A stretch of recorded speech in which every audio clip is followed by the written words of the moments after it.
উফ, যা গরম পড়েছে, আর এই গরমের কথা মাথায় রেখে আজকে একদম একটা হালকা রেসিপি আপনাদেরকে দেখাতে চাই, যার মধ্যে কোনো মশলাপাতিই পড়বে না, শুধু লাগবে টক দই আর কিছু দু একটা জিনিস।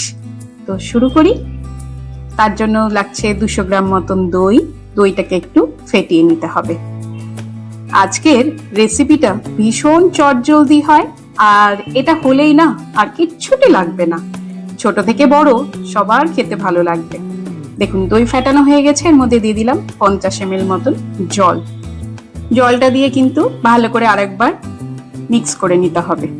এবার লাগছে রসুন কুচি 1 টিস্পুন, আদা কুচি 1 টিস্পুন, নিয়েছি 3টে মোটামুটি মাঝারি সাইজের পেঁয়াজ, পাতলা পাতলা করে স্লাইস করে নেব। ভীষণ রুচিকর খাবার, আর খেতেও ইয়াম্মি হয়। এবার ফোড়নের জন্য লাগছে সর্ষে, কারি পাতা, কাঁচা লঙ্কা।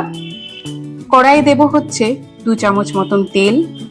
সর্ষে ফোড়ন দেব, চেরা কাঁচা লঙ্কা আর বেশ খানিকটা কারি পাতা ফোড়নে দিয়ে দেব। এবার এক এক করে দিয়ে দেব আদা কুচি, রসুন কুচি। এটা একটু ভাজতে হবে, পুরোটাই কিন্তু একদম কড়া ভাজবো না, লাল লাল করেও ভাজবো না। হালকা ভাজা হতেই এর মধ্যে কেটে রাখা পেঁয়াজটা কিন্তু দিয়ে দেওয়া যায়।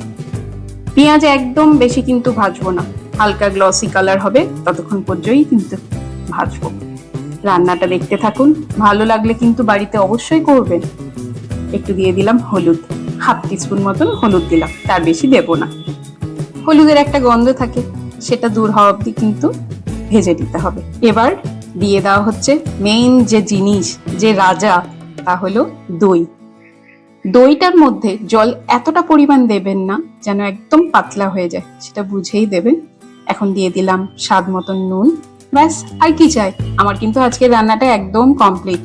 এটা বাচ্চা থেকে বড় সবাই খুব মজা করে খাবে।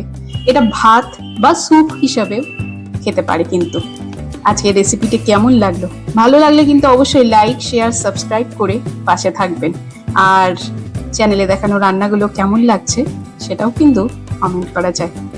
রান্নার নতুন রসায়ন সবসময় চেষ্টা করে আপনাদের কি ভালো লাগবে। 2 থেকে 3 মিনিট মতন ফোটানো হবে, ব্যাস।